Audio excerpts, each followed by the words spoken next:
எல்லோருக்கும் வணக்கம். இன்னைக்கு நம்ம பார்க்கக்கூடிய சப்ஜெக்ட் பிரம்மா பாபாவிற்கு எப்படிப்பட்ட காட்சி கிடைத்தது.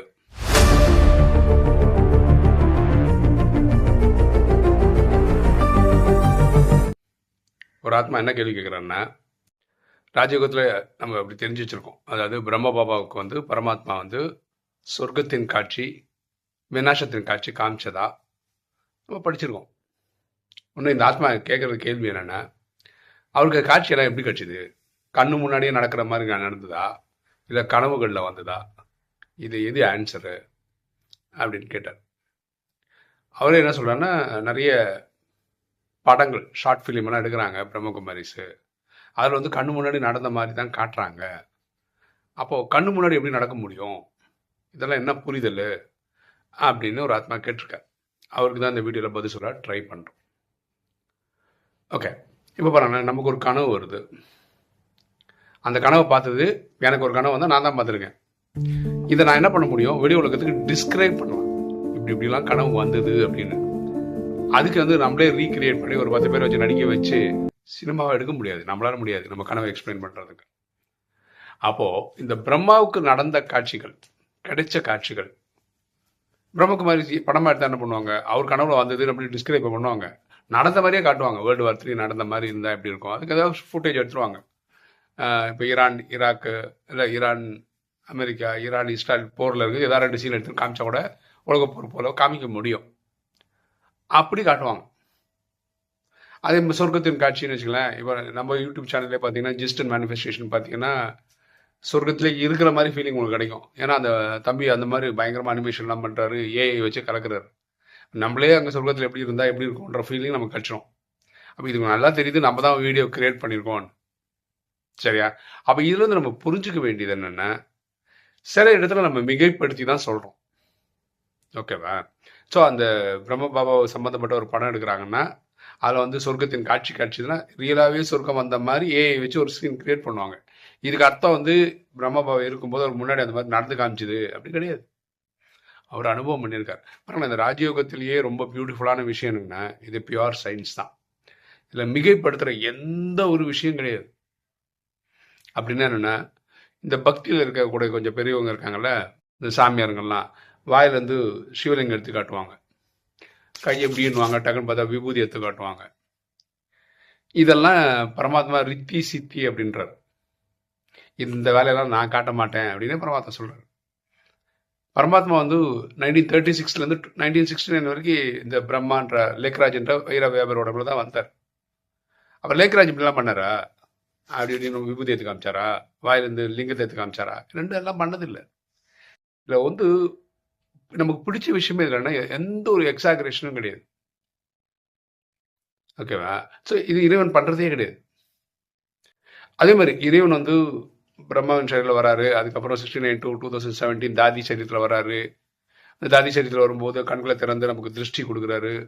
நேரடியாக பார்க்குறோம் இறைவன். நம்ம சாந்திதாமத்தில் நம்ம ஒரு மதுபன் போய் நேரடியாக கிளாஸ் அட்டன் பண்ணுறோம்னு வச்சுக்கோங்களேன், அந்த திருஷ்டி நம்ம நேரடியாக வாங்கலாம். அந்த திருஷ்டி வாங்கினா பாவம் போயிடுமான்னு. அப்போ அந்த ஹாலில் இருக்க எல்லாருமே கர்ப்பாத்தி ஆகிட்டு இருப்பாங்க அந்த செகண்ட்லேயே. இதெல்லாம் நான் பண்ணுறது இல்லைன்றார் பரமாத்மா. இந்த திருஷ்டி கொடுக்குறது அது அந்த சமயத்தில் ஒரு சந்தோஷத்தை ஷேர் பண்ணுறார். அந்த திருஷ்டியிலேருந்து பாவத்தை அழிக்கிறதுக்கான விஷயங்கள் இல்லைன்றார் பரமாத்மா. அப்படின்னா யாருக்கெல்லாம் அங்கே போகிறதுக்கான தகுதி இருக்கோ, காசு இருக்கோ, போயிட்டாங்கன்னா எல்லாம் டெட் பாடியாக தான் வரணும், எல்லாம் கர்மாதி தான். அப்போ எல்லாரும் போய் உட்காந்துருவாங்கல்ல மதுபனில். ஒன்று அப்படி நடக்கும், ரெண்டாவது தாதியை சார் அரெஸ்ட் பண்ணிட்டு போயிருப்பாங்க. இவங்க ஏதோ பண்ணிட்டாங்க, அந்த ஹாலில் இருந்த 20,000 பேர் அவுட்டு, இறந்துட்டாங்க. வெளி உலகம் வேற மாதிரி தானே பேசும். பரமாத்மா சொல்றாரு, உங்க பாவம் அழிக்கிறது நீங்க சாந்தி தாமத்துக்கு வாங்க, அதாவது ஆத்மாவா வாங்க, அங்க என்னை நினைவு பண்ணுங்க, மன்மனாபாவம் பண்ணுங்க, தன்னை ஆத்மா உணர்ந்து ஆத்மா தன்னை ஆத்மா நினைவு செய்து பாவத்தை அழிச்சுக்காங்க. இது பண்ணுங்க, நான் இறங்கி உன்னை நேரடியாக பார்த்து உன் பாவத்தை அழிச்சிட்டு போவேன் அப்படின்னு எதிர்பார்க்காதீங்கன்றார். ஸோ எல்லாமே ப்ராக்டிக்கல் தான். அதே மாதிரி சத்தியுகத்தில் பரமாத்மா சொல்றார், பழங்கள் 2 டைப் இருக்குன்றார். ஒன்று அப்படியே சும்மா கடிச்சு சாப்பிட்ற மாதிரி ஒரு பழம், ஒன்று ஜூஸ் போட்டு குடிக்கிறதுக்காக ஒரு பழம், அந்த மாதிரி இருக்கும். உடனே எங்கள் பாடி ஸ்டூடெண்ட்ஸ் கிளாஸ் எடுக்கிறாங்க. எப்படி கிளாஸ் எடுக்கிறாங்க தெரியுமா? நீங்கள் கிளாஸை கொண்டு போய் வைங்க, அப்படியே ஜூஸ் கொட்டும், அப்படியே எடுத்து குடிக்கலான்னு. அப்படிலாம் ஒன்றும் கிடையாது. இதெல்லாம் மிகைப்படுத்துகிற விஷயங்கள். எது கிளாஸை கொண்டு வச்சா தானே ஜூஸ் போட்டோம் அப்படிலாம் கிடையாது. நீங்கள் எடுத்து எப்படி இப்போ நீங்கள் ஜூஸ் போடுறீங்க அதே மாதிரி தான் போட்டோம். ஓகேவா? இப்போ கட் பண்ணி நம்ம மிக்சியில் போட்டு அரைச்சி குடிக்கிறோம் இல்லையா, அந்த மாதிரி தான் பண்ண வேண்டியிருக்கும். இது தானாகவே கொண்டு போய் கை வச்சா அதே மாதிரி பரமாத்மா சொன்ன புஷ்பக விமானம் நம்ம ராமாயணத்தில் பார்த்துருக்கோம். அதாவது ராவணன் வந்து சீதையை கடத்தின்னு போனது புஷ்பக விமானத்தில் தான். அங்கே வந்து நம்ம எப்படி காரு இப்பெல்லாம் வச்சிருக்கோம் இல்லையா, அந்த மாதிரி விஷயங்கள் புஷ்பக விமானம் இருக்குன்றார் பரமாத்மா. எங்க சத்தியுகத்திலையும் இருக்கும், திரேதாயத்திலையும் இருக்கும்ன்றார். ஆனால் அதுக்கு ஃபியூவலே தேவையில்லைன்னு கிளாஸ் எடுக்கிறவங்க சொல்றாங்க. ஃபியூவல் இல்லாம, அதாவது எரிபொருள் இல்லாம எந்த வண்டி ஓடாது. இப்போ இது மாதிரி அதீதமான கற்பனையை வச்சுக்கிட்டு குழப்பி, இதனால தான் 4 பேர் வர்றவங்க கூட வரமாட்டான். பா என்ன ரீல் சுத்துறானா சாமி அப்படின்னு நினைப்பான். ஆக்சுவலாக அதுக்கு என்ன தேவை? இப்போ வந்து பிளெயின்லாம் போடுறதுக்கிட்ட ஒயிட் பெட்ரோல்னு ஒன்று போடுறாங்க, அதனால தான் அது ஓடுது. அதே மாதிரி ஒன்று அங்கே தேவைப்படும். அது ஒயிட் பெட்ரோலாக இருக்கலாம், இல்லாட்டி சோலார்லேயே ஓடுற மாதிரி இருக்கலாம். ஸோ ஏதாவது ஒரு டெக்னாலஜி இருக்கும். சயின்ஸ் இல்லாமல் அந்த பிளெயின் போகாது, புஷ்பக விமானம் ஒர்க் ஆகாது. ஸோ இங்கே எல்லாமே சயின்ஸ் தான். ஓகே, எதுவுமே வந்து மிகைப்படுத்தி அப்படி கற்பனையோட அப்படின்லாம் எதுவுமே கிடையாது ராஜயோகத்தில். சரிங்களா? அதனால இது கிளியராக புரிஞ்சுக்கோங்க. ஸோ இவருக்கு காட்சி காட்சிது உண்மைதான். இப்போ எனக்கு கூட ஒரு காட்சி கட்சிது. என்ன காட்சி கட்சிது? அதாவது லட்சுமி நாராயணன் கல்யாணம் ஆகும் போது அவங்க அப்பா அம்மா எங்கள் வீட்டுக்கு வராங்க, பத்திரிகை வைக்கிறதுக்கு வராங்க. யாருக்கு வைக்கிறாங்க? எங்கள் அப்பா அம்மாவுக்கு தான் வைக்க வராங்க. நானும் அந்த வீட்டில் இருக்கேன், பையனுக்கு கல்யாணம் வந்துருங்கன்னு சொல்லிட்டு. அப்படி ஒரு காட்சி கட்சி. எப்படி கட்சிது? கனவுல தான் கட்சிது. நான் உங்களுக்கு ஓரலாக சொல்கிறேன், வாய் வழியாக சொல்கிறேன், நீங்கள் கேட்டுக்கிற மாதிரி சொல்கிறோம். அதுக்காக இதுக்காக நானே ஒரு சீன் கிரியேட் பண்ணி லட்சுமி நாராயணன் பேரண்ட்ஸ் வர மாதிரி, எங்கள் அப்பா அம்மா இருக்கிற மாதிரி, நானும் அந்த ரூமில் இருக்கிற மாதிரி, இவங்க வந்து பத்திரிகை ஊற்றிட்டு போகிற மாதிரி நானாக உட்காந்து ரெடி பண்ணி ஏஐயில் ரெடி பண்ணி வீடியோவாக போட்டால் நீங்கள் பார்க்கலாம். ஓகே, அதுக்கு அர்த்தம் வந்து கண்ணு முன்னாடி நடந்ததுன்னு இல்லை. எனக்கு கடவுளை தோன்ற காட்சியை தான் நான் உங்களுக்கு எக்ஸ்பிளைன் பண்ணியிருக்கேன். இப்படி தான் நடந்திருக்கு. சரியா? அப்புறம் காட்சி கிடைச்சதானே கிடைச்சிது. அந்த விநாசத்தோட காட்சி காட்டும் போது பிரம்மா என்ன சொல்லிட்டாரு? எனக்கு வேணாங்க, எனக்கு இந்த காட்சியெல்லாம் பார்க்கவே முடியல, எனக்கு அந்த மன தெம்பு இல்லை அப்படின்னு சொல்லியிருக்காரு. நிறைய பேர் நம்ம ராஜயோகத்தில் நிறைய பேரால இது பார்க்கவே முடியாது. விநாசத்தோட காட்சி பார்க்கறதுக்கெல்லாம் மனதிரெல்லாம் நமக்கு எதையும் வரல. பரமாத்மா சொன்னாரு, கடைசியில் அப்படியே மக்கள் அப்படியே செத்து மடிவாங்க. இப்போ உங்கள் மனம் வந்து பவர்ஃபுல்லாக இல்லைன்னா உங்களால் அந்த காட்சியை பார்க்க முடியாது. இப்போ வந்து நம்ம எப்படி இருக்கோம்னா, நம்ம வீட்டில் ஒரு தாத்தா இருந்தார், அவர் இறந்துட்டாருன்னு வச்சுக்கோங்க, அவரை நினச்சி 6 மாதம் இல்லை 1 வருஷம் துக்கப்படுறவங்க இருக்கும். ஓகேவா? இந்த லட்சத்தில் இருக்கிற நம்ம தான் குடும்பமே டமால்னு ஒரு நாள் எல்லாமே போயிட்டாங்கன்னு வச்சுக்கோங்க, நடக்கும், கூடிய சீக்கிரம் நடக்க தான் போகுது. இந்த மனதில் இருக்கவங்க எப்படி இதெல்லாம் தாங்குவீங்க? அதுக்கு தான் யோகா பண்ணுங்க, நினைவு பண்ணுங்க, எல்லாரும் ஆத்மாவா பாருங்க, எல்லாரும் நடிக்கிறாங்க, அவன் பாட்டு முடிச்சுனா கிளம்புவாங்கன்னு திரும்ப திரும்ப திரும்ப பரமாத்மா சொல்றது என்னன்னா, இது நாடகமா பார்க்கறதுக்கு ப்ராக்டிஸ் கொடுக்குறாரு. நம்ம கற்றுக்கிட்டோமா? அதான் விஷயம். சரியா? ஸோ எப்பவுமே ராஜயோகத்தை வந்து ஒரு சயின்ஸாக பாருங்கள். இது பக்தி மாதிரியே எல்லாம் மேஜிக் மாதிரி நடக்கும், அப்படி மேஜிக் மாதிரி நடக்கும்னு நினச்சிட்டு இருந்தீங்கன்னா நம்மளே திரும்ப திரும்ப திரும்ப ஏமாந்துட்டு இருக்கோம்னு அர்த்தம். சரியா? நான் எனக்கு தெரிஞ்சதை சொல்லிட்டேன். வீடியோ பார்க்குற நீங்கள் உங்கள் கருத்தை தெரிவிச்சிங்கன்னா நல்லாயிருக்கும். ஒரு தகவல், பிரம்மகுமாரிஸ் வந்து ஏற்கனவே நான் சொல்லியிருக்கேன், திரும்பவும் சொல்கிறேன். பிரம்மகுமாரிஸ் வந்து இப்போ ஒரு 10 கோடி பேர்கிட்ட கையெழுத்து இயக்கம் நடத்துகிறாங்க. கையெழுத்து இயக்கம் இல்லாது ஒரு சபதம் எடுக்கணும். அதாவது நான் வந்து போதைப் பொருள்லேருந்து விலகி இருப்பேன் அப்படின்னு சொல்லிட்டு. இது ஆக்சுவலாக வந்து சென்ட்ரல் கவர்மெண்ட்டும் பிரம்மகுமாரி சேர்ந்து பண்ணுறாங்க. இல்லை என்ன பண்ணுறாங்க, ஸ்கூலு காலேஜ் அங்கே எங்கெல்லாம் போகிறாங்களோ அங்கெல்லாம் மொத்தமாக கணக்கு எடுத்தாங்கன்னு வச்சுக்கலாம். எத்தனை பேர் மொத்தமாக பண்ணாங்களோ அதெல்லாம் கணக்கு வச்சு போட்டு இப்போவே வந்து 1 கோடியில் சாதாரணமாக தாண்டிட்டாங்க. ஓகேவா? இப்போது பியூட்டிஃபுல்லாக என்ன பண்ணியிருக்காங்கன்னா, ஒரு லிங்க் அனுப்புகிறாங்க. எனக்கு வந்தது நேற்று. அது ஆட்டோமேட்டிக்காக ஒரு வாட்ஸ்அப் கம்யூனிட்டிக்கு கொண்டு போயிடுது. நம்மளை பற்றி டீட்டெயில் கேட்டுனே வருது. இது பிரம்மகுமாரிசி அமைச்சதுனால என்னென்னா, நீங்கள் எந்த சென்டர்னு கேட்கும். அந்த லிங்க் வழியாக பண்ணிட்டு வந்தீங்கன்னா கடைசியாக வந்து அது பிளட்ஜுக்கான மெசேஜ் ஒன்று கொடுக்கும். அதை நீங்களே படிச்சுக்கணும். படிச்சிட்டிங்கன்னா நான் படிச்சிட்டேன், சபதம் எடுத்துட்டேன் அப்படின்னு சொன்னோன்னே நன்றின்னு வந்துடும். அப்போ வந்து இந்த 10 கோடியில் நீங்களும் நானும் ஒருத்தர் அந்த மாதிரி.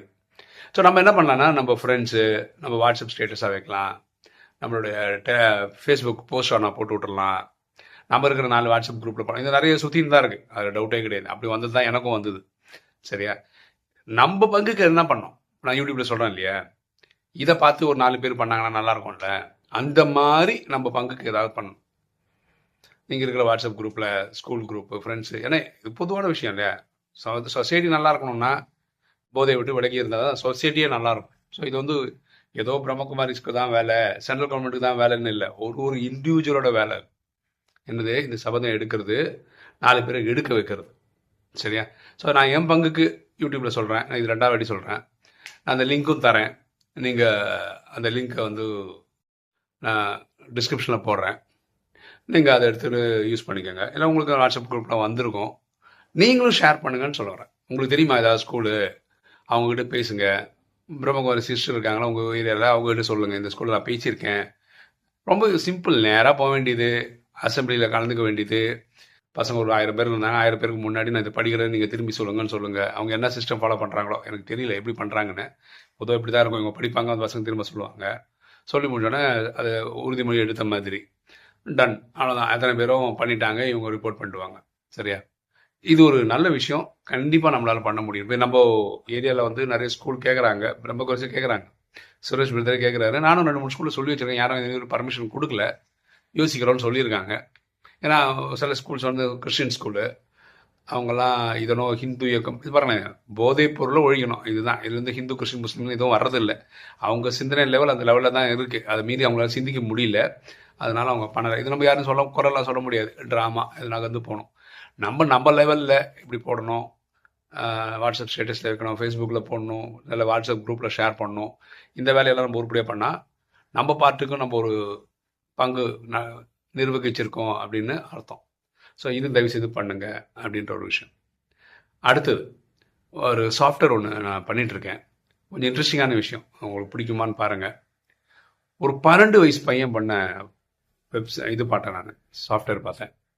அது என்னென்னா, ஒரு எக்ஸாம்பிள் வச்சுக்கோங்களேன். எங்கள் வீட்டுக்கு முன்னாடி வந்து ஒரு முடி வெட்டுற கடை இருக்குது, ரொம்ப வருஷமாக அங்கே தான் முடி வெட்டிகிட்டு இருக்கேன். இப்போ வெட்ட வேண்டிய அவசியமே இல்லை, ஒன்றும் இல்லைங்க. இப்போல்லாம் 6 மாதத்துக்கு ஒரு அடி தான் போகிறேன்னு வச்சுக்கோங்களேன். ஓகே, அது இல்லை விஷயம். அங்கே என்னென்னா, அங்கே போனீங்கன்னா வாசலில் வந்து ஒரு QR கோடு நம்ம ப்ரோக்ராம் படி ஒன்று வெட்டிடுவோம். இப்போ நானே தான் போகிறேன்னு வச்சுக்கோங்களேன். அதை போய் நான் ஸ்கேன் பண்ணுறேன், என் பேர், ஃபோன் நம்பர் கொடுத்துருவேன். அதுக்கப்புறம் என்ன வரும்னா, நீங்கள் வந்து 5வது ஆளாக முடி வெட்ட வேண்டியிருக்கு அப்படின்னு ஒரு மெசேஜ் வருதுன்னு வச்சுக்கோங்க. அப்படின்னா என்ன அர்த்தம், ஒருத்தருக்கு முடி வெட்டிகிட்டு இருக்காங்க, பாக்கி ஒரு 3 பேர் உள்ளே உட்காந்துன்னு இருக்காங்க, அதாவது வெயிட்டிங்கில் அடுத்தது போகிறதுக்கு. நம்ம போய் 5வது ஆளாக போய் சேர்ந்துட்டோம். அதாவது ஒரு ஆள் அங்கே வெட்டிகிட்டு இருக்காரு, இங்கே 4 பேர் ஆகிட்டோம், அந்த மாதிரி. அப்போது அந்த முடி வெட்டியிருக்கார்ல, அவரோட முடி வெட்டி வேலை முடிஞ்சுதுன்னு வச்சுக்கோங்களேன். அந்த ஓனர் இருக்கார் இல்லையா, அவர் என்ன பண்ணுவார்னா, ஓகே ஜாப் டன் அப்படின்னு ஒரு பட்டன் அனுப்புறாரு, அதுக்கு ஒரு அவரோட ஃபோன்லேருந்து பண்ணுறாருன்னு வச்சுக்கோங்களேன். இந்த 2வது ஆளாக வெயிட் பண்ணுறாருல, அவருக்கு மெசேஜ் வந்துடும், அவரோட ஃபோனில் மெசேஜ் இல்லை, அவருக்கு அந்த ஸ்க்ரீனில் சேஞ்ச் வந்துடும். என்ன சேஞ்ச் வரும்னா, நீங்கள் வந்து இப்போ 1வது ஆள் ஆகிட்டீங்க, நீங்கள் போய் முடி வெட்டிக்கலாம் அப்படின்னு ஒரு மெசேஜ் அவருக்கு வரும். அவர் எழுந்து போய் முடி வெட்ட போய்க்கலாம். 3வது ஆளுக்கு 2வது ஆகிட்டேன்னு வரும், 4வது ஆளுக்கு 3வது ஆகிட்டேன்னா 5வது ஆளுக்கு 4வது ஆகிட்டேன்னு வரும். இப்போ யாராவது புதுசாக வந்தாங்கன்னா கடைசி நம்பர் என்னவோ அதுக்கு அடுத்த நம்பர் அவருக்கு கிடைக்கும். இப்படி ஒரு அப்ளிகேஷன் நான் பண்ணிட்டு இருக்கேன். அதான் கரெக்ட். ஃபுல்லாக முடியல, 50-60% முடிஞ்சிச்சு, சீக்கிரம் முடிஞ்சிடும், அது ஒன்றும் பெரிய விஷயம்லாம் கிடையாது. இதில் வந்து நிறைய விஷயங்கள் பார்க்க வேண்டியிருக்கு. ஃபார் எக்ஸாம்பிள் வந்து எல்லாரும் ஃபோன் வச்சுருக்காங்களா, சில பேர் இனியும் பட்டன் ஃபோன் வச்சுருக்கவங்க இருக்காங்க, இவங்களை எப்படி சமாளிக்கிறது. இவங்க வந்து நேராக வந்தால் இந்த ஓனர்கிட்ட சொன்னாங்கன்னா ஓனர் வந்து அவர் டேட்டா என்ட்ரி பண்ணுவார், இவரோட பேர் போட்டுருவார். ஸோ அடுத்த லைனில் இவர் போய் ஜாயின் பண்ணிப்பார். ஸோ இவர் வந்து எழுந்து போக மாட்டார், இவர் தான் சொல்லணும், சார் நீங்கள் தான் சார் அடுத்தது சொல்லணும், ஓனர் தான் சொல்லணும், இந்த ஃபார்முலா படி அது பண்ணணும். இதெல்லாம் எதுக்கு யூஸ் ஆகும் அப்படின்னு பார்த்தீங்கன்னா, பெரிய ஒரு ஹாஸ்பிட்டல் இருக்குன்னு வச்சுக்கோங்களேன், அவங்களுக்கு இந்த மாதிரி பண்ணி கொடுக்கணும்னு வச்சுக்கோங்க. அந்த டாக்டர்கிட்ட நீங்கள் அப்பாயின்மெண்ட் வாங்கினா தான் நீங்கள் வந்து டாக்டர் பார்க்க முடியும். நிறைய ஹாஸ்பிட்டல் அப்படி தான் இருக்குது. எனக்கு தெரிஞ்சு சில இந்த டெஸ்ட்டெல்லாம் எடுக்கிறாங்க, தைராய்டு டெஸ்ட்டு, பிளட் டெஸ்ட்லாம் எடுக்கிறாங்க. அதெல்லாம் என்ன பண்ணணும், காலங்காத்தால போய் ஒரு டோக்கன் வாங்கிட்டு வந்துடணும். இங்கே இருக்குது சில இடத்துல அப்படி தான். அதுக்கப்புறம் 10 மணிக்கு டாக்டர் வருவார், அதுக்கப்புறம் தான் நீங்கள் போகணும். நீங்கள் ஃபஸ்ட்டே போய் டோக்கன்லாம் எடுத்துட்டிங்கன்னா நீங்கள் முன்னாடி நம்பர் வந்து பார்த்துக்கலாம். சப்போஸ் ஒரு எக்ஸாம்பிள் சொல்கிறேன், இப்போ 100 பேர் ஒரு நாள் இயற்கையாக வந்து போகிறாங்கன்னு வச்சுக்கோங்க, இதுக்கு உங்கள் சாஃப்ட்வேரே வச்சுருக்காங்கன்னு வச்சுக்கலாம், உங்களுக்கு 80ஆம் நம்பர் தான் கிடைச்சிதுன்னு வச்சுக்கோங்க. எல்லாம் எக்ஸாம்பிள் தான் பேசுகிறேன். இப்போ 5வது ஆள் தான் பார்த்துட்டு இருக்காங்க, நீங்கள் போய் உட்கார வேண்டிய அவசியமே கிடையாது, நீங்கள் வீட்டிலே உட்காந்துக்கலாம். 75 வரைக்கும் போயிடுச்சு வச்சுக்கோங்க, அது வரைக்கும் எல்லா இதுவும் நமக்கு தெரியும். நீங்கள் வந்து 75வது ஆளாக அடுத்தது போயிட்டு எனக்கு முன்னாடி 5 பேர் தான் இருக்காங்க, அந்த மாதிரி மெசேஜ் வந்துனே இருக்கும்.